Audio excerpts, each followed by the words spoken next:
pessoal, sejam bem-vindos! Estamos começando mais um programa Crianças em Movimento, o programa semanal da web para quem gosta de crianças e de movimento. Eu sou Marcelo Lopes, fundador do Cuca Beta, e juntamente com Cláudia Barros, fundadora do Movimento Mirim. Seja bem-vindo, Cláudia! Oi, gente, tudo bom? Hoje mais um assunto aqui muito bacana com uma convidada super especial. Muito bom, muito bom. Falando da cidade maravilhosa, Rio de Janeiro para o mundo, professora Renata Rodrigues. Seja bem-vinda, Renata. Olá, Marcelo. Olá, Claudinha. Sandra, seja bem-vinda. Olá, pessoal. Vamos para mais uma rodada de bate-papo incrível. Muito bom. Se semana passada já foi bom, muito obrigado você que comentou, você que curtiu os nossos vídeos. Muito obrigado. Porque programa bom, semanal, tem que ter sempre um convidado especial. E hoje nós vamos estar recebendo a diretora técnica do Congresso Brasileiro de Educação Infantil, a professora Sandra Rossi. Seja bem-vinda, Sandra. Oi, gente. Obrigada aí pelo convite e por esse ótimo astral aí, né? Muito bom, obrigado. Muito bom, muito bom. Gente, hoje tem mais história que o Disney aqui, viu, gente? Hoje nós temos muita coisa legal para a gente ouvir aqui, aprender e compartilhar com vocês, que é o principal objetivo do nosso programa aqui, tá ok? Meninas, vou pedir licença, já vamos começar conversando com a Sandra. Sandra, me conta uma coisa, eu acho que para todo mundo que está te acompanhando nos últimos 3 anos, vem te acompanhando, você tem abordado um tema que, mais do que nunca, ele vem muito à tona nesse momento, né? Que é a questão do trauma free. Só que ainda existem vários profissionais que ainda não ouviram, né? Nosso país é um país de dimensões continentais, tudo. Então, já para a gente inaugurar o nosso bate-papo, eu queria que você explicasse um pouquinho do trauma free para todo mundo, Sandra. Tá. Bom, o movimento Trauma Free, ele foi lançado na Austrália, né, em 2018, que é um movimento onde visa fundamentar cientificamente, embasado na ciência, sobre as questões dos métodos forçados. Então, o objetivo dele é fazer com que conscientize tanto os pais quanto profissionais dos prejuízos que isso pode causar na criança. Muito bom, muito bom. Cláudia, me fala uma coisa, como é que você vê o professor, né? Como é que ele pode interpretar as emoções dos seus alunos, das suas crianças, né? Que muitas vezes, infelizmente, quando a gente vai colocar a criança para poder fazer aula, para aprender, né? A gente acaba fazendo de uma forma que não é adequada. Conta um pouquinho para a gente, Cláudia. Gente, a gente tem que ser muito bom leitor de corpo, essa que é a verdade. Como professores de educação física, o corpo grita, o corpo fala o tempo inteiro. A gente poderia abordar uma série de questões aqui, mas o nosso tempo é curtinho. Então, eu acho que uma dica bacana é a seguinte: se a gente for pensar nas emoções básicas, né? Então, o que são as emoções básicas? Em qualquer cultura, em qualquer lugar do mundo, todo mundo vai manifestar essas emoções. Essas emoções, elas são emoções inatas. Quais são elas, né? Se a gente for pensar em emoções aí com valência positiva, seria alegria e surpresa, e as outras com valência negativa, a gente está falando de medo, de raiva, de tristeza e de aversão, né? Em todas as culturas, as pessoas se expressam fisicamente, corporalmente, as expressões faciais, elas são as mesmas para essas emoções. Então, quando a gente está, por exemplo, com um bebezinho, se o bebezinho está com medo, o choro dele é todo fechado, é todo contido, ele fecha o corpo dele, o medo fecha. Se ele está com raiva, é um choro empoderado, então ele cresce. A postura corporal é outra. Se a gente está alegre, a gente cresce também. Quando a gente está surpreso, não por acaso, a gente abre, né, o globo ocular, a gente abre a boca, enfim, porque a gente quer receber todas aquelas informações. Então, o corpo daquela criança, ele vai manifestar tudo aquilo e a gente pode observar. Se ela está repudiando, se ela está com um sentimento de aversão em relação a uma proposta que eu estou colocando na aula, ela vai para trás, ou ela fica de costas, ela se nega a fazer, ela fecha com o corpo. Agora, tem uma outra questão que eu acho que é fundamental, isso é muito importante, é uma dica preciosa: atenção ao silêncio. Criança insegura silencia. Aquela criança que a gente acha que é uma criança boazinha, super obediente, que é uma gracinha, gente, essa criança pode não estar tendo prazer nenhum com aquela atividade, ela não está aprendendo.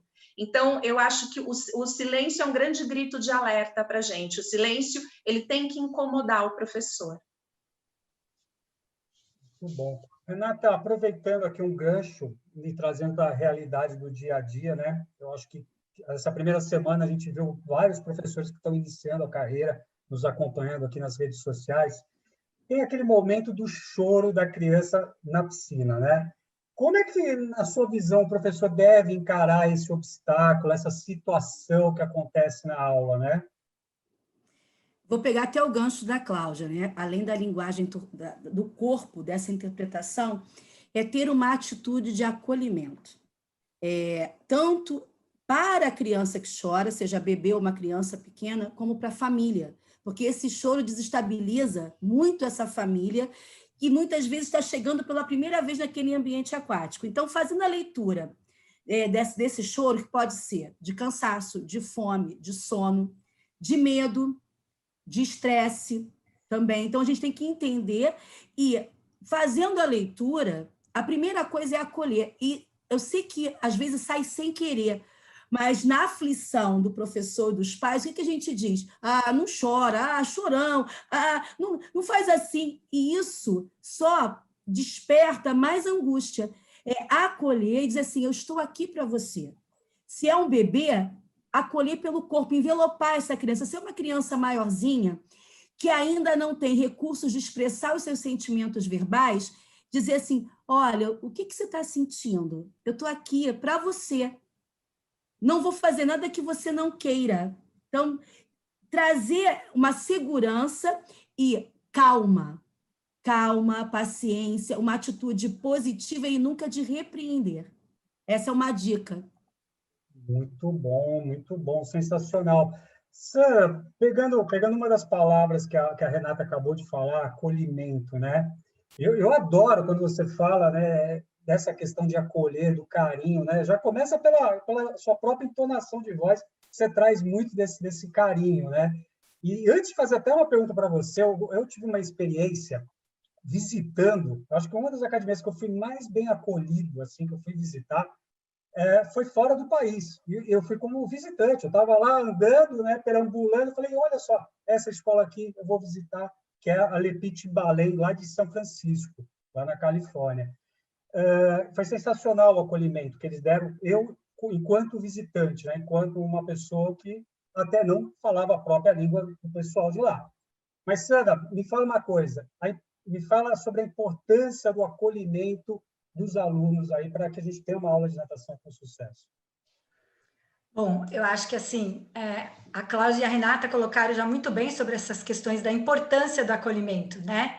Quando a gente fala no acolhimento, é como elas colocaram, é como a gente recebe, né? Como que a gente segura essa criança, como que a gente abriga essa criança. Então, para que a gente entenda isso, a importância, eu vou falar um pouquinho ao contrário agora. O que o não acolhimento vai causar nessa criança? Porque elas já colocaram muito bem o que o acolhimento faz, né? A importância dele. Então, a gente precisa entender o que a falta dele acarreta na criança. E isso a Frances Waters, que é a assessora, né, da saúde da ISA, que é a Associação Internacional das Escolas de Natação, que organizou todo esse movimento Trauma Free, junto com a Frances Ramsey, com a Janine Ramsey, que é uma educadora aquática e ativista contra os métodos forçados. Então, o que elas colocaram muito bem para a gente nisso? Que quando uma criança ela não está tendo todo esse acolhimento, né, que a Cláudia e a Renata falou, a gente vai ter algumas situações acontecendo aí.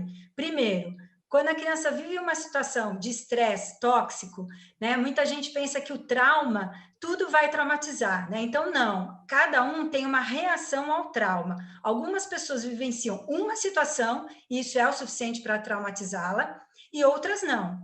Agora, quando uma criança vivencia uma situação forçada por muito tempo, né, no caso do método da natação forçado, ou também quando ela vivencia muito tempo a fome, a agressão em casa, né, os pais que gritam muito com essa criança, que batem nela, a vida social, muita pobreza. Então, quando ela vivencia por muito tempo isso, tal como o método da natação forçado, ela desenvolve uma sensibilidade da amígdala, né? A amígdala é uma parte do cérebro onde é responsável por você agir, fugir ou congelar na situação de perigo. Então, é uma situação do nosso sistema límbico emocional boa, que nos faz agir numa situação de perigo, de nos defender, né? Isso vem desde a nossa era primitiva. Mas o que acontece? Quando isso é em excesso, ela vai se tornar sensível. Então, a criança, quando ela tiver mesmo uma situação estressante, mas não tão grave, ela vai reagir também com uma forma muito explosiva numa situação dessa. Porque essa amígdala dela está tão sensível que, então, para tudo, qualquer situação que ela vivencie de estresse, mesmo que não seja um estresse tóxico, ela vai poder reagir mais sensivelmente nessas situações. Então, é uma criança que normalmente tem essa autoestima mais baixa também.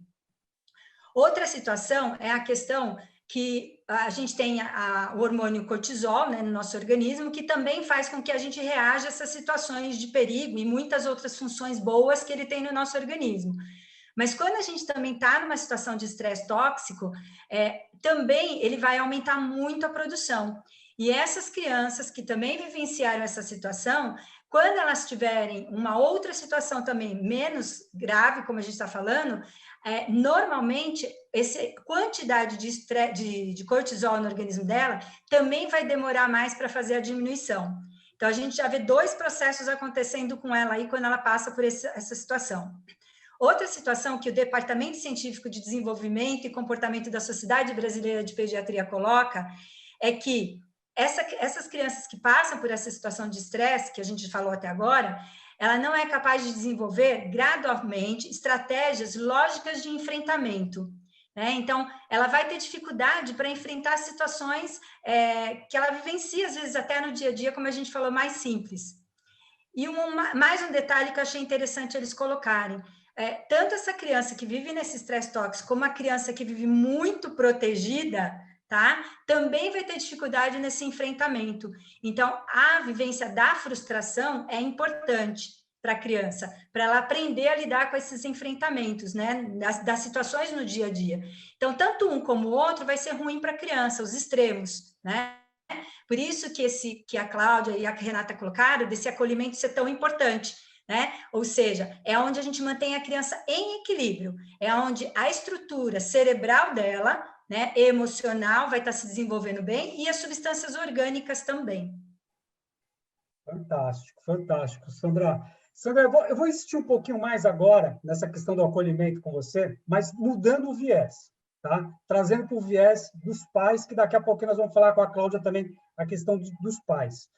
Você não, na sua opinião, você não acha que falta, né, todos esses modelos esportivos, academias, clubes, escolas de natação, passar um pouco mais de informação, né? Você veio agora aqui 2 minutos, você falou de tanta informação que para o professor agir. Você não acha que os pais também precisam ter essa informação para entender o processo que está sendo realizado com a criança? Sem dúvida nenhuma, Marcelo. Por isso que, assim, no nosso trabalho na escola, né, eu sempre coloquei para os profissionais, e era uma das características que nós tínhamos, que a gente tem que acolher os pais e informar os pais.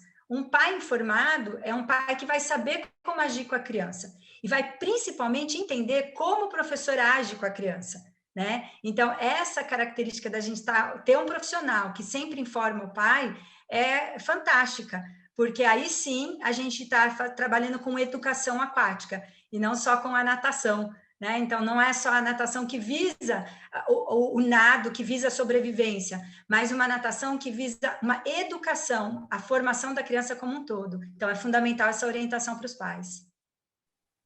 Talvez aí esteja o grande diferencial hoje, né, nessa retomada aí, vamos falar do grande Brasil aí, de a gente não vender mais, né, você aí, proprietário de escola, de academia, não vender só a natação, vender, como disse a Sandra, a educação aquática.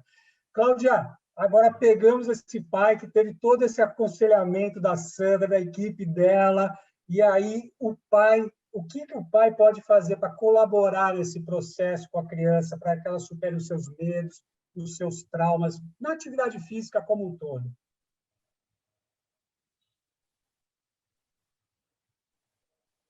O som, gente, programa ao vivo, peraí. Esse é o segundo programa, Crianças em Movimento. Não, fiquem calmos aí. Não mexa, você que está fazendo sua caminhada, não caiu o sinal, não. Congela! A gente mesmo que esqueceu, não congelou nada, gente. O mouse não foi, eu cliquei lá, o mouse não foi. Estão me ouvindo agora, né? Eu sou o ratinho do Walt Disney que funciona perfeitamente. Se eu fui na Disney, também parou o brinquedo, viu? Então, eu sou um bom cara para testar coisas, viu, gente? Me então chame. Tá bom. Me chame. Menino, cucabete e raio, né? Raio que pata. Vamos lá, querida. Vamos lá. Gente, Como é que os pais podem colaborar para superar os medos e os traumas aí durante a atividade física, Claudinha? Tá. Vamos considerar aqui que esse professor é um professor que traz confiança para os pais, né? Porque a Sandra acho que já falou bastante dessa questão, né? Dessa importância dessa relação entre professores e pai. Então, eu estou considerando essa situação. Agora, é importante que a gente, como professor, que a gente seja extremamente fundamentado e que a gente comunique, né? Essa é a primeira questão. Sem comunicação, essa informação não chega, porque esses pais eles não têm a formação que a gente tem. Agora, considerando que isso aconteceu, considerando que já foi construída uma relação de confiança com esse professor, que está tudo certo, que a fala do professor é uma fala que toca de fato esse pai, né? Esse acolhimento ele é importante, mas é importante também a gente entender que boas experiências de frustração são fundamentais para os nossos filhos. A gente ouve muito dos pais por pura insegurança. É natural, gente. Eu sou mãe também. E a minha natureza é proteger. E claro que eu passo a mão, eu passo do ponto, né? E eu preciso que alguém me avise, me comunique, porque muitas vezes eu não percebo. Embora eu perceba nos outros, no momento que eu estou exercendo a maternidade, eu naturalmente, enfim, eu passo do ponto, né? Então, a gente tem que entender que a frustração ela é importante. E nem tudo é trauma. Nem toda experiência negativa é um trauma. Para a gente considerar que aquilo é um trauma, porque assim, a gente vai construindo memórias e essas memórias elas vão ser mais significativas de acordo com a demanda emocional que aquela experiência me trouxe. Então, se aquela experiência, do ponto de vista emocional, for muito aversiva, isso pode se tornar um trauma. Agora, se for uma questão que, olha, eu vivi, mas ok, sabe, perdi aqui, mas me reconstruí rápido, isso é uma grande experiência de aprendizagem, isso não é um trauma. E a gente ouve, às vezes, na fala desses pais, né, eles trazem as crianças para a gente, ele está traumatizado. Não, ele não está traumatizado, ele teve uma experiência que não foi negativa, que foi negativa, e que legal que teve, né, que bom que ele se frustrou. Então, eu acho que é muito importante a gente entender o que é trauma e o que é frustração. Eu não quero prover experiências traumáticas para os meus alunos, mas sim, eu quero prover para eles experiências de frustração para que eles aprendam a se reconstruir durante a atividade. Isso faz bem para todo mundo, né? E como mãe, eu quero muito que meus filhos tenham boas experiências de frustração, porque isso vai formá-los nesse sentido, né? A vida inteira é assim, gente, a vida não é linda e maravilhosa. A gente tem que ter essas experiências na infância, para que na fase adulta a gente tenha o psiquismo equilibrado. A gente considera, né, tem uma teoria muito bacana que é a teoria do apego, e a gente considera que assim, o apego seguro, que a criança equilibrada, com psiquismo equilibrado, é aquele apego onde aqueles pais, né, ou as pessoas, enfim, que exercem essa função parental, que conseguiram prover experiências para essas crianças de frustração também, de muito acolhimento, mas também de frustração. Aquele pai, aquela mãe que tentou impedir que aquela criança vivesse aquilo e trouxesse essa questão da superproteção, como a Sandra falou aqui, o apego que está sendo construído não é um apego seguro, é um apego ambivalente, é um apego inseguro. O resultado disso é uma criança que não sabe lidar bem com emoções depois no futuro, que não sabe lidar bem com frustrações. Então, eu acho que essa é a primeira dica, assim, que seria bacana para os pais. Eu sei que é difícil, que é contra a nossa natureza, mas, assim, ninguém falou que era fácil quando você resolveu ser pai e mãe, né? Faz parte aí. Não vem escrito isso, né? Ou vem nas entrelinhas, né? Quando você ganha maternidade, né? Muito bom. Renata, professora Renata, a gente levando para o nosso dia a dia, e eu acho que com a pandemia cresceu mais ainda e vai crescer, acho que pelo menos o atendimento em condomínios, né? em piscinas residenciais, quer dizer, o personal kids aí. Me conta uma coisa, quais os cuidados que, enquanto professor, a gente precisa tomar em relação ao ambiente, né? Principalmente se a gente estiver ministrando aí fora, né, em piscinas residenciais, em piscinas aí, de prédios, né, não nas piscinas comerciais no dia a dia. Então, Marcelo, realmente está crescendo muito o atendimento em domicílios, em condomínios, e algumas coisas são importantes a gente ter como foco, que é uma piscina mais segura. Porque seguro, nada é completamente 100%. Então, é uma piscina que tem que estar com uma área cercada, ter um bom piso, né? Porque essas piscinas de condomínio, às vezes, são lindas esteticamente, mas o piso não é o adequado. Então, se o professor perceber isso, ele levar um tapete, ele levar um anticongelante, colocar ali próximo à área, pedir para a criança e para os familiares virem com calçado, com um chinelo que seja antiderrapante também. Se preocupar também com as trancas da piscina quando ele não está dando aula, que é muito importante, tem o guardião por perto. E o mais importante, 100% de foco naquele indivíduo, naquele sujeito, naquela criança.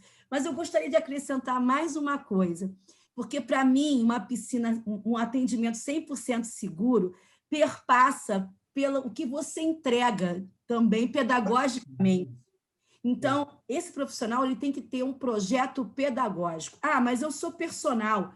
Não interessa, você tem que apresentar, mais do que o contrato de aulas de personal, você tem que apresentar um contrato pedagógico, aquilo que você vai ensinar, a sua filosofia de trabalho, aquilo que você está entregando para o seu aluno, ou para a família do seu aluno, que para mim a gente dá aula para a família também, para que eles entendam o serviço que está sendo prestado, que perpassa também pela segurança, que método você vai empregar, e ter um diálogo, tá, com essa família entre a expectativa que eles têm dessa aula com aquilo que você pretende entregar. O combinado não sai caro e é algo também que perpassa pela segurança. Muito bom, pessoal. Crianças em Movimento, esse é o programa número 2, hoje com Sandra Rossi, conosco, professora Sandra Rossi. Sandra, você já comentou aqui sobre o movimento Trauma Free, você já falou sobre a importância do acolhimento, mas agora vamos imaginar que chegou aquela criança que já tem trauma para sua aula, para fazer aula com você. Como é que o professor deve agir nesse momento? Como é que ele deve lidar com essas crianças que já chegam com trauma para fazer a sua aula de natação, Sandra? Primeiro, esse profissional entender o que aconteceu com essa criança, né? Saber a história dela. Então, isso é muito importante, porque às vezes a gente recebe a criança e não sabe o que aconteceu com ela, e vai agir, né, tendo um comportamento, sendo que aquela criança às vezes necessita outro tipo de comportamento do profissional. Então, primeiro, depois que ele souber essa história dessa criança, o que aconteceu, ele ter muita paciência, né, muito carinho, e às vezes nem todo profissional tem isso. Então, eu acho que é uma característica que a gente tem que buscar nesse profissional que vai lidar com essas crianças, porque a paciência aí vai ser fator fundamental. Por quê? Porque cada criança tem uma forma de agir, né? Então, tem criança que é mais agitada, né, que encara os desafios, até como a Cláudia e a Renata colocaram bem aí, mas tem criança que não, que mesmo ela tendo um ambiente acolhedor e seguro, ela ainda vai ser resistente, né, por tudo que ela passou. Então, essa característica do profissional que vai lidar com essa criança vai ser super importante, dele, então, ter essa atenção, esse carinho, essa paciência, e principalmente esperar o tempo dela. Né? Não vai ser o tempo do professor e nem do conteúdo pedagógico, como a Renata colocou muito bem, mas sim o tempo da criança, porque cada criança vai ter um tempo para elaborar todo esse sentimento, para elaborar toda essa proposta pedagógica que a Renata e a Cláudia também colocaram. Então, é fundamental esse profissional entender isso. Sandra, eu vou explorar mais você ainda, vou fazer mais uma perguntinha ainda. Vamos lá, estamos aqui para isso, para trocar, compartilhar informações, né? Isso que é convidada, viu, produção? Ah, meu Deus do céu, acertamos, produção. Meninas, vocês também podem participar.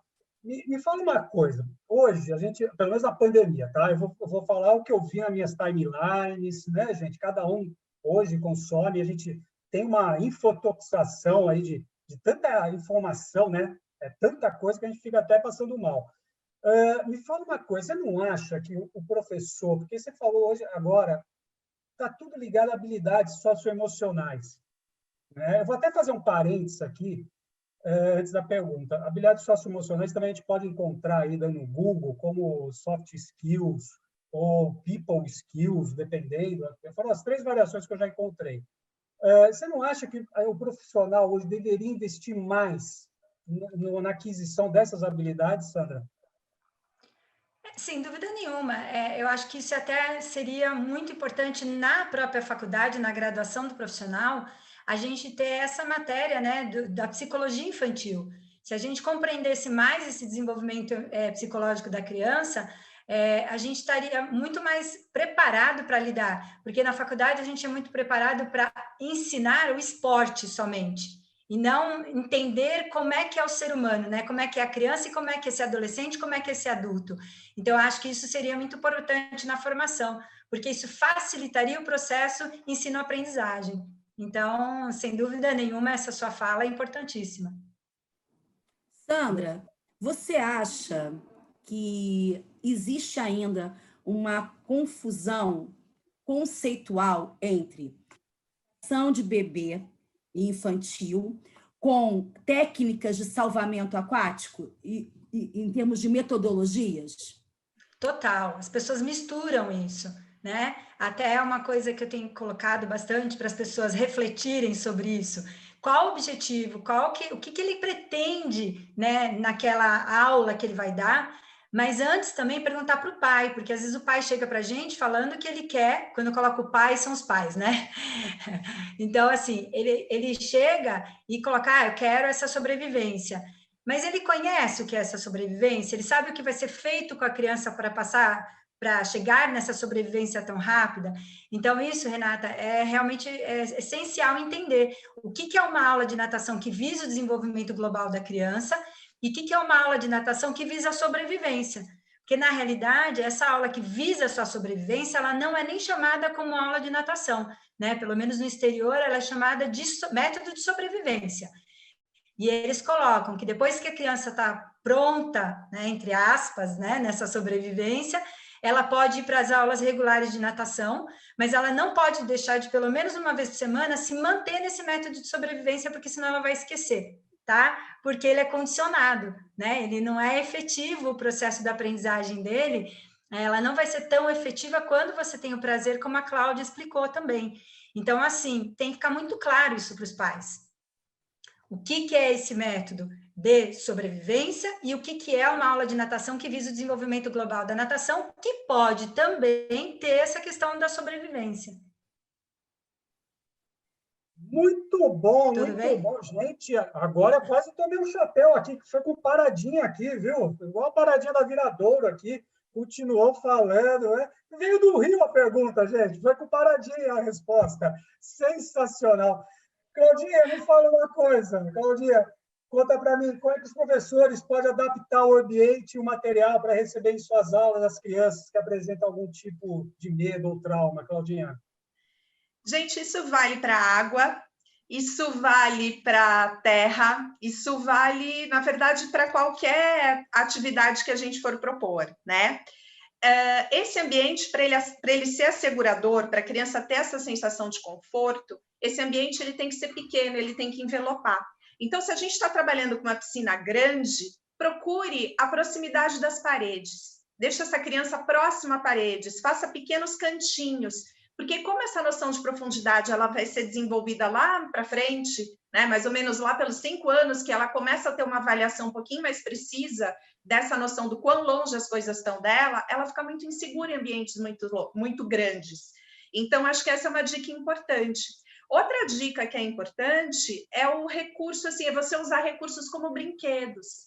A criança, muitas vezes, ela se conecta com esses brinquedos, a gente chama isso de objeto transicional, né? Quando na ausência do principal cuidador dela, que normalmente é representado pela figura materna, ela se conecta em objetos do ambiente, e é por isso que a criança tem o paninho, tem a chupeta, tem o bichinho de pelúcia, enfim, e ela transfere para esse objeto aquela sensação de proteção que esse cuidador passa para ela quando esse cuidador não está presente. Então, essa é uma dica bacana para a gente usar esses recursos também como mediadores para deixar essa criança mais tranquila. Aí tem várias dinâmicas, né? Claro, aqui a gente não tem esse espaço de tempo para isso, enfim, mas eu acho que se a gente tiver esse cuidado de colocar a criança num ambiente que envelope ela, que seja menor, né? Aproxima da parede, permaneça você fisicamente próximo dela, certamente ela vai se sentir mais envelopada. Renata, eu tenho uma pergunta para você agora. Até quando eu falei assim, eu vou fazer essa pergunta para a Renata, ela trabalha não só com a natação, com outros esportes, ela vê o desenvolvimento das crianças em outras atividades. E uma das coisas que marcou, que eu estava no início, na época da faculdade, estava vivendo isso, e a gente tinha um garoto no tênis extremamente promissor, chamado Marcelo Saliola, e quando ele foi campeão mundial nas categorias de base, juvenil, enfim, e quando ele chegou no profissional, ele abandonou a carreira de um dia para o outro. E a frase marcou muito, pelo menos para mim, eu carrego até hoje essa frase. Se eu entrar numa quadra de tênis hoje, eu vou vomitar. Né? Olha só o grau de estresse, né? Como é que ele estava para chegar naquele nível que, teoricamente, a partir daí, ele viraria um tenista profissional. Então, Renata, eu queria saber de você, como é que a gente pode apresentar esse novo, ou seja, a gente realizar um aprendizado que respeite e estimula a criança, o jovem, a permanecer por um longo tempo aí nos esportes? Então, tem que ter significado para a criança, para aquele adolescente. Então, tem que ser uma atividade que tenha a linguagem deles, que represente a fase do desenvolvimento em que aquela criança está. Então, eu não posso dar uma aula de natação para bebê com estímulos de uma criança de 5 anos. Eu não posso dar uma aula para uma criança de 5 anos com estímulos esperando resultados de um adolescente. Fora isso, ainda tem as habilidades, que embora a parte cognitiva, emocional estejam num nível, às vezes as habilidades estão em outro. Então, a gente também tem que entender, por exemplo, chega uma criança de 6 anos que nunca fez natação na vida. As habilidades aquáticas dela são primárias. Porém, a parte emocional e cognitiva exigem desafios que não podem ser reproduzidos com os mesmos estímulos de uma aula de bebê. Eu tenho que traduzir isso, ensinar o básico, o primário, né, o fundamental, numa linguagem que seja para uma criança que tenha interesse para os 5, 6 anos de idade, nem a mais, nem abaixo. E a produzir aí uma aula que tenha segurança, significado e prazer. Quando a gente começa a sair desse ponto, começa a causar o desprazer. E o desprazer traz a negação. Não é a negação só da palavra, não. Se bloqueia o processo de aprender, o cérebro bloqueia. Então, se a gente quer ter criança ou nadar para a vida toda, isso eu aprendi com uma profissional chamada Lulu Cisneros, que ela dizia assim, qual é o seu compromisso com a natação? E ela perguntou para a gente, depois ela disse, eu quero criança, ela respondeu o que ela tinha de compromisso, que eu guardei, levei para a minha vida. Eu quero criança que amem a água e amem nadar para toda a vida, independente delas serem atletas, delas saberem nadar os 4 nados, eu quero estimular boas experiências, boas relações. Então, quando você tem boas experiências, boas relações, um aprendizado com significado, você não vai chegar perto de uma piscina e ter vontade de vomitar. Você não vai chegar perto de uma aula de natação, de uma atividade física, porque a natação é o portal para outras atividades físicas futuras, e não vai ter aquela vontade de repelir. E a gente tem uma responsabilidade muito grande enquanto profissionais, para que a gente não acabe reproduzindo, tá, uma necessidade que é nossa, de resultado, e não da criança. Posso complementar aí, Marcelo? Rapidinho. Eu acho que deve, que pelo amor de Deus, Sandra, passa, vai reto, Sandra, pelo amor de Deus, vamos lá. Pegando esse gancho aí da Renata, né, fazendo a relação que a gente estava falando do trauma também, que nem você colocou a posição do tenista, que isso foi um trauma, ficou uma marca nele, né? Ele chegava a vomitar, como você colocou. E além de, então, a gente estar preocupado com esse trauma, e ele vivenciou um estresse tóxico o tempo todo para ele, que é o que a gente colocou, então eu vou associar tudo aí, mas a gente também tem o Dr. Juan Carlos Maza, que fala da síndrome da saturação, que é isso que, então, a Renata também estava colocando. Quando ele não está tendo, às vezes também, não é só o prazer e o desprazer, mas é a saturação emocional, ou física, ou ambas. E isso acontece muito dos 6 aos 15 anos de idade, que é o que ele coloca para a gente. Então, olha a importância da gente entender todo esse processo, que a Renata e a Cláudia foram falando até agora, de entender essa criança, do que vai ser feito com ela na aula. Então, a gente não só vai deixar com que ela não viva um estresse tóxico, como não viva um trauma, ou até uma saturação, né? Uma síndrome da saturação, que pode chegar nisso daí, como a gente está colocando. Então, só para fechar, amarrar tudo isso que a gente falou até agora também. A biografia dele está aí na internet, gente, todo mundo pode consultar, mas também depois acarretou outros problemas sociais, então eu acho que isso é um outro fator, né? E com certeza esse estresse aí, esse gatilho foi através, infelizmente, através do esporte. Então, por isso que eu acho que é muito importante ações, né, como o movimento Trauma Free, e a gente discutir nesse momento hoje, né? E a gente vai discutir isso nos outros programas, porque a gente está fazendo esse programa acontecendo com a atualidade, né?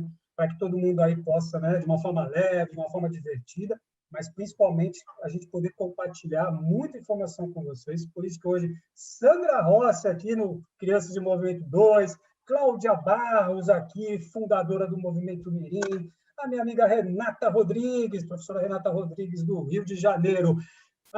Chegou aquela hora, meus meninos e meninas que estão nos assistindo, e meninas aqui que vão responder. Chegou nos 60 segundos, aquela perguntinha rapidinha, vocês têm só 60 segundos, mas hoje vocês estão assim, excepcionais, vocês estão falando muito, eu também estou falando muito, então 60 segundos para a Sandra. Sandra, o que é para você natação infantil? Vou tentar. Não sei se eu consigo 60 segundos, mas vou tentar. Ela é muito ampla, por isso que é difícil falar em 60 segundos, né? Ela proporciona, além dos benefícios que a gente falou até agora, motor, né, físico, cognitivo, emocional, ela pode ser preventiva, né? Então, o profissional vê se essa criança está apresentando algum problema na aula e informar esses pais. Então, olha aí, pai, professor, o tempo todo a gente falando. Além disso, como a Renata colocou, ela proporciona a questão de fazer com que a criança desenvolva as habilidades aquáticas e que torne essa criança mais segura. Então, ela é muito ampla. Para mim, a natação é muito ampla, né? Eu defino ela assim, ampla em todos os aspectos, na saúde e nesses benefícios que foram colocados.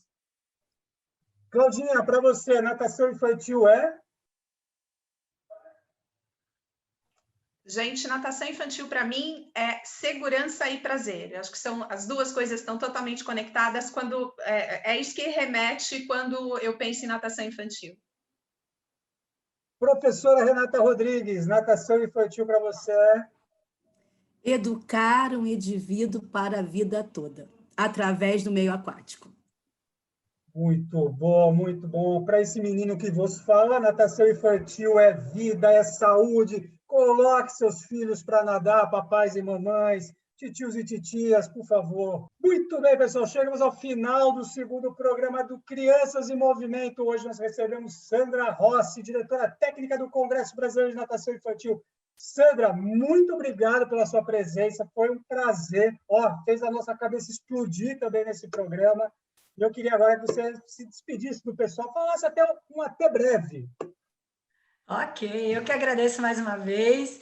Eu queria encerrar com uma fala, né, de um doutor da Universidade de Harvard, ele é psiquiatra, é o Dr. Teicher, são dois, na realidade, o Dr. Teicher e o Samson, né? Eles colocaram uma frase lá no Congresso, no Mundial, sobre trauma free, que fala o seguinte: o cérebro em desenvolvimento não sabe distinguir as boas e as más intenções, nem o contexto da situação. Então, o que é importante a gente entender isso? Que mesmo que o pai tenha uma boa intenção de colocar a criança num método de sobrevivência, mas que vai ser forçado, a criança não vai entender essa boa intenção dele, né? A criança vai entender só o que ela vai sentir na hora, o que ela vai estar passando ali, todo aquele estresse que ela vai estar passando para chegar naquela flutuação dorsal que ela tem que alcançar. Então, eu achei bem importante a gente colocar essa situação aí, essa citação dele, porque faz, assim, os pais e os profissionais refletirem um pouquinho melhor quando vão optar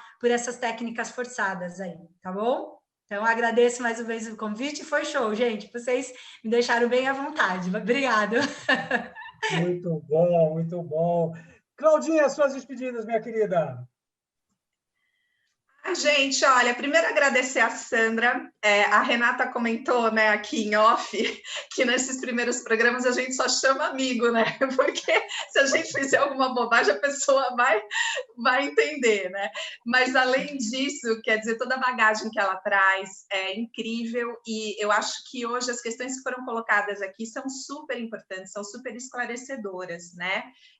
A gente, claro que a gente quer que o fim da nossa história com o nosso aluno seja o aprendizado, mas o caminho, ele não pode passar por traumas, ele não pode passar por grandes desprazeres, a gente tem que ter muito cuidado com isso. E a Sandra fala disso com muita propriedade. Então, hoje foi muito bacana participar aqui do programa. Não, foi sensacional, foi sensacional. Pessoal que acompanhou, não esquece de encaminhar para o seu amigo aí, para sua amiga, que vai ser muito legal esse conteúdo rico que nós preparamos para você. Professora Renata, suas despedidas, minha querida. Primeiro, dizer que foi um prazer estar com vocês mais uma vez. E, Sandra, sempre é muito bom te ouvir, dialogar com você, aprender com você. Você é a nossa musa da natação para bebês infantil. Tá bom. E, gente, nós estamos passando ainda por momentos de nos cuidar, né? E a nossa atividade física, a gente está impossibilitado de exercê-la, né? De estar muitas vezes com as nossas crianças, com os nossos bebês. Então, vamos manter o nosso foco, vamos nos manter firmes, vamos nos cuidar, porque isso tudo vai passar. Então, é isso, e até a semana que vem. Isso aí, pessoal, com certeza vai passar e a gente vai se encontrar na semana que vem para mais um programa Crianças em Movimento com um convidado muito especial também. E nós vamos falar de quê? De muito Crianças em Movimento. Gente, beijos, abraços e até semana que vem, pessoal. Tchau, tchau! Gente, a Sandra quer falar antes do tchau. Eu não vi! Eu esqueci de falar, gente. Pode? Divulgar aí para quem quiser, né? Como a Renata falou aí dessa situação de pandemia que a gente está vivendo, e como a gente não tem a água em casa, né? Não tem uma piscina, muita gente não tem gente que tem, né? No site do INAT, baixar material aí que a criança pode pintar, fazer em casa, e o pai já vai estar trabalhando, aí os pais vão estar podendo trabalhar a oportunidade da segurança aquática. Então, quem quiser entra lá, que pode baixar gratuitamente aí, é www.inat.com.br, tá bom? Obrigado, beijos. Muito bem, agora sim. Então, pessoal, não esquece www.inat.com.br. Muito material, muito conhecimento para você que gosta da natação infantil. Nos vemos agora sim, semana que vem, para mais um programa Crianças em Movimento. Tchau, tchau, pessoal.